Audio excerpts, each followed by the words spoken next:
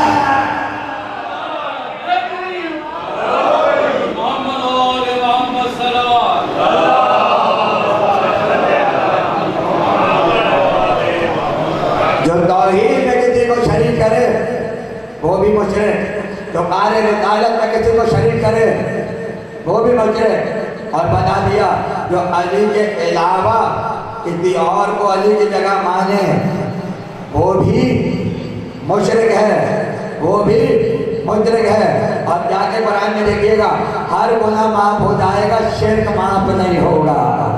یعنی بتلا دیا ہم حدود دین اور فروع دین کے گناہ معاف کر دیں گے مگر علی کی ولایت کے گناہگار کا گناہ معاف نہیں کریں گے.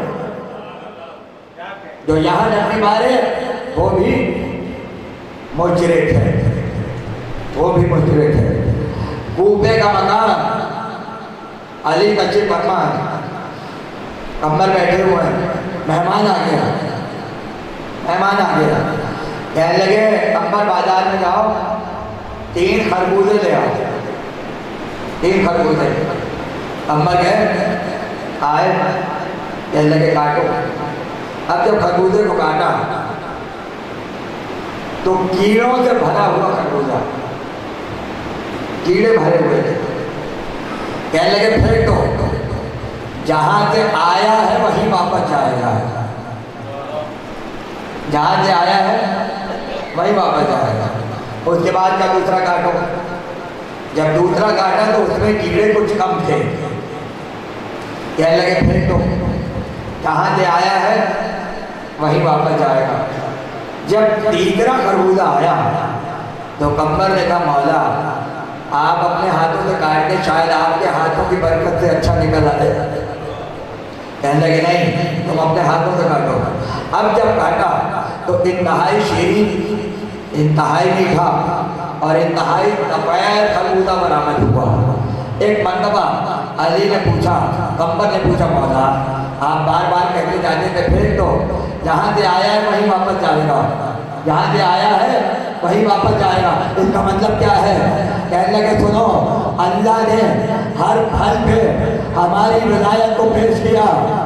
جس پھل نے قرار ولایت کیا وہ میٹھا ہوتا ہے اور جس نے قرار نہیں کیا اس پھل میں کیڑے پڑ جاتے ہیں. لہذا 2 خربوزے وہ تھے جو ولایت کا انکار کر چکے تھے اور تیسرا خربوزہ وہ تھا جو ولایت کا اقرار کر چکا تھا، اس لیے میٹھا نکلا. اب سمجھ میں آیا جب اقرار ولایت پر پھلوں کا یہ عالم ہو کہ کیڑے پڑ رہے ہوں تو خدا جانے قبر میں توڑنے والوں کا عالم کیا ہوگا.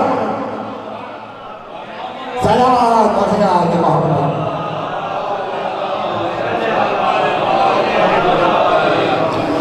قبر میں توڑنے والوں کا عالم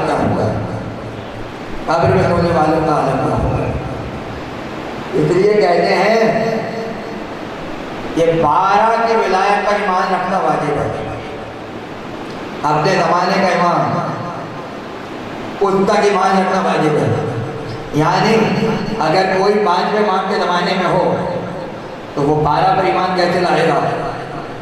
لیکن محمد باقر پر ایمان ہونا واجب ہے. اگر نہیں لائے گا سب بیکار، سب بیکار. چھٹے امام کے زمانے میں ہے تو چھٹے امام تک ایمان لانا واجب ہے. 7ویں امام کے عہد میں ہے، 7ویں تک ایمان لانا واجب ہے. ہم 12ویں کے عہد میں ہیں، اس لیے 12ویں تک ایمان لانا ہم پر واجب ہے. ایک بھی کم ہو جائے سب بیکار. ایک پر بھی ایمان میں شک پڑ جائے تو سب کا سب بیکار ہو جائے. حضرت امام علی رضا صلوات اللہ علیہ وسلم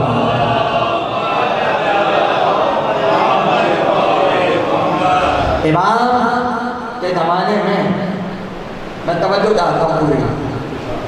امام رضا کے بعد ایک فرقہ وجود میں آیا امام مرشد کاظم کے بعد. اس کا نام ہے فرقہ واقفیہ. فرقہ واقفیہ. اس فرقے کا ایمان یہ تھا کہ مہدی جو ہے وہ امام مرشد کاظم ہے، اور شہادت کے بعد آپ بندہ غیبت میں تشریف لے گئے اور بعد میں ظہور کریں گے. اسے کہتے ہیں فرقہ واقفیہ. فرقہ واقفیہ کا سب سے بڑا عالم اس کا نام ہے علی ابن ابی حمزہ بطائنی. سب سے بڑا عالم. کہتے یہ ہیں ایک شام امام تشریف رکھا تھے امام رضا کہ امام نے اپنے جانے والے سے کہا کہ تم چاہتے ہو میں تمہیں خبر دوں؟ اس نے کہا بتائیے. کہنے لگے کہ اس وقت علی ابن حمزہ بطائنی کی وفات ہو گئی ہے. کہاں؟ کوفے میں. خود ہے مدینے میں اور وفات ہوئی ہے کوفے میں. کہنے لگے کوفے میں ابھی علی ابن ابی حمزہ بطائنی کی وفات ہوئی ہے. آئیے کہ اللہ تشریف لائیے. ایک صلوات پڑھیں آل محمد.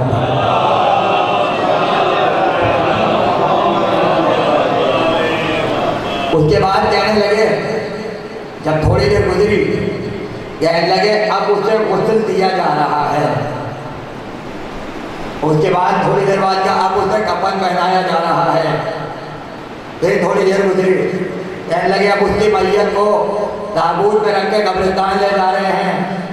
امام جب دشمنوں پر اتنی نظر رکھے تو چاہنے والوں پر اتنی نظر رکھے گا. کہنے لگے اب اسے لے کے چلے. اب اس کی قبر قریب آئی. کہنے لگے اب اسے قبر میں اتارا گیا. کہنے لگے اب اس کی تلقین پڑھائی گئی. کہنے لگے اب اس کی قبر کو بند کر دیا گیا. اس کے بعد کہا سنو اب اس کی قبر میں منکر نکیر آ گئے. اس کے بعد کیا اب منکر نکیر پوچھ رہے ہیں تیرا خدا کون؟ اس نے کہا اللہ. کہنے لگے اب منکر نکیر پوچھ رہے ہیں تیرا نبی کون؟ اس نے کہا محمد مصطفیٰ. کہنے لگے اب منکر نکیر پوچھ رہے ہیں تیری کتاب کون؟ اس نے کہا قرآن مجید. اس کے بعد کہا اب منکر نکیر پوچھ رہے ہیں تیرا امام کون ہے؟ اس نے کہا علی بن ابی طالب. فرشتوں نے کہا دوسرا امام کون ہے؟ کہا حسن مجتبیٰ. کہا تیسرا امام کون ہے؟ کہا حسین بن علی. کہا چوتھا امام کون ہے؟ کہا سید سجاد. کہا پانچواں امام کون ہے؟ کہا محمد باقر. اس کے بعد کہا چھٹا امام کون ہے؟ کہا جعفر صادق. پھر کہا ساتواں امام کون ہے؟ کہا موتی کاظم. اس کے بعد کہا آٹھواں امام کون ہے؟ وہ موتی کاظم کے بعد کسی کو امام مانتا ہی نہیں تھا. اس لیے جب فرشتوں نے پوچھا کہ تیرا آٹھواں امام کون ہے؟ بھائی آٹھواں تھا جبھی تو پوچھا ہے. آٹھواں تھا جبھی تو پوچھا ہے. مگر جواب کیا دیتا؟ امام رضا فرماتے ہیں وہ خاموش ہے. اس کے بعد اب کہنے کو کچھ نہیں ہے. اس کے بعد راوی نے کہا مولا آگے کیا ہوا؟ کہ جب اس نے آٹھویں امام کا پوچھنے پر ہمارا نام نہیں لیا تو اس کی قبر میں شورے اٹھنا شروع ہو گئے. صرف 7 امام کافی نہیں ہے، زمانے کے امام کو ماننا ضروری ہے. ایک مرتبہ راوی نے کہا مولا ان کی مدد کیوں نہیں کرتے؟ اگر ہماری ولایت کا اقرار کرتا تو ہم مدد کر دیں. صلوات پڑھیں آل محمد.